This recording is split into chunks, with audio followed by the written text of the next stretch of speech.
சென்னை பட்டாளம் டிமிலோ சாலையில் மழைநீர் வடிகால் பணிகள் தாமதமாக நடைபெற்று வருவதால் பள்ளி கல்லூரி மற்றும் வேலைக்கு செல்லும் பொதுமக்கள் கடும் அவதிக்குள்ளாகி வருகின்றனர். இதுகுறித்து நமது செய்தியாளர் சாமுவேல் தரும் கூடுதல் தகவல்களை தற்போது பார்க்கலாம். சென்னை பட்டாளம் பகுதியில் இருக்கக்கூடிய டிமிலோ சாலை இருக்கக்கூடிய ஒரு பிரதான சாலையில் ஒன்றான இந்த சாலையில் பார்த்தோம்னால் கடந்த 3 மாதங்களுக்கு மேலாக இந்த மழைநீர் வடிகால் பணிகளானது நடைபெற்று வருகிறது. இந்த பணிகளால் இப்பகுதியில் போக்குவரத்து நெரிசலானது காணப்படுகிறது. இந்த பணிகளானது துரிதமாக முடிக்கப்பட வேண்டும் என்று இந்த பொதுமக்கள் கோரிக்கையானது வைத்து வருகின்றனர்.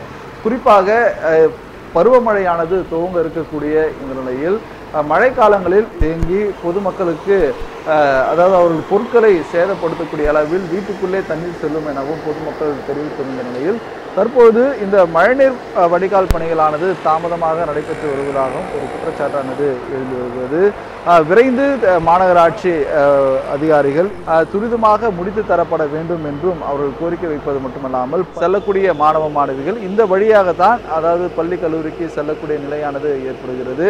அது மட்டுமல்லாமல் அருகாமையிலே இது போன்ற கால்வாய் சீரமைக்கக்கூடிய இந்த பணிகளும் நடைபெற்று வருவதால் இங்கிருந்து வரக்கூடிய அதாவது கொசு உள்ளிட்டவைகளால் பள்ளி அருகாமையிலே இருக்கக்கூடியதால் அந்த கழிவுகளால் நோய் தொற்று பரவும் அபாயம் ஏற்படுவதாகவும் இங்கு இருக்கக்கூடிய பொதுமக்கள் தெரிவிக்கிறதை நம்மளால் பார்க்க முடிகிறது. ஏனென்றால் மாநகராட்சி அதிகாரிகள் தற்பொழுது கால்வாய்வை சீரமைக்கும் பணியிலும் ஏனென்றால் வருகின்ற பருவமழை காலங்களில் தண்ணீரானது சாலை ஓரங்கள் தேங்காமல் இருப்பதற்காக தற்பொழுது துரிதமாக நடவடிக்கையானது மேற்கொண்டு வருகின்றனர். இந்த நிலையில் தற்போது இந்த டிமிலோ சாலையில் இந்த நடைபெற்று வரக்கூடிய இந்த பணிகள் துரிதமாக முடித்து தரப்பட வேண்டும் என்பது பொதுமக்களுடைய கோரிக்கையாக இருக்கிறது. ஒளிப்பதிவாளர் அபிமனியுடன் செய்தியாளர் Samuel Ebenezer, news 7 Tamil, Chennai. பட்டாளம் ஏரியா 2 மாதமாக இந்த பள்ளம் அப்படியே தான் இருக்குது. என் பேர் லோகநாதன். இந்த பகுதியில் தான் வாழ்கிறோம். அதனால் ரொம்ப இடைஞ்சல் தான் அது. இப்போ தான் சரி படுத்தின்னு இருக்கிறாங்க. ஆனால் வேலை ஆனால் பாட காணும். மழை வந்தால் ஃபுல்லாக வெள்ளமாயிடும். அதெல்லாம் எந்த அதிகாரி நான் வேலை பார்த்து சொல்லுவாக தான் நடக்குது. 4-5 மாதம் நடந்துன்னு இருக்குது. 6 மாதத்துக்கு மேலே நடக்குது. எதுவுமே சரியாக சும்பரில் வந்து இன்னும் அந்த பக்கம் தான் போட்டுன்னு வராங்க. இன்னும் இந்த பக்கம் இன்னும் போடல. வந்து இனிமேல் தான் போடுவாங்க. நீர் வந்து பள்ளம் போட்டுக்கிறாங்க. ரோடு போடுறாங்க. ஜனங்க மழை பெய்ய போக்குவரத்துக்கெல்லாம் ரொம்ப அவசியம் ஆகுது. வந்து அதான் கொஞ்சம் சீரம் பண்ணணும். வந்து வரலாம் 4 மாதம் மேலே ஆகுது. நடந்துன்னு இருக்குது. ஒன்றும் எதுவுமே சொல்லலை.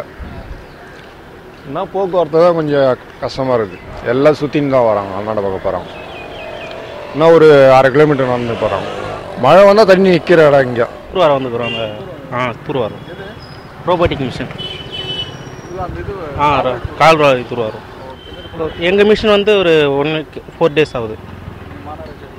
ஆமாம், கார்பரேஷன் வண்டி அது வந்து 4 days தூர்வாரம் இருக்குது. மற்றபடிக்கு அது கான்ட்ராக்ட் வேலை அவங்க பார்த்துன்னுக்குறாங்க. அவங்க செஞ்சுன்னுக்குறாங்க. நாங்கள் உள்ள சென்ட்டு சேர் மட்டும் அள்ளி வெளியே போட்டோம்.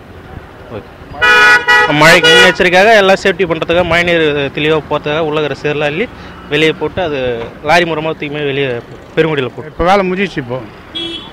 இப்போ இது ரெடி பண்ணிட்டோன்னா தார் போட்டு பஸ்ஸெல்லாம் விட்டுருவாங்க. மழை காலம் வந்தாக்க போட்டே ஓடுங்க. இப்போ அது எப்படின்னு தெரியாது. இப்போ மழை சரியான மழை பெய்யல ஒன்றும். மழை பெஞ்சாதான் தெரியும் எப்படி இதுன்னு. இப்போ மழை வந்ததுன்னா தெரிஞ்சிடும் நல்ல தண்ணி வருதா வரலையா, இல்லை போட்டு வரமா வராதான்ட்டு.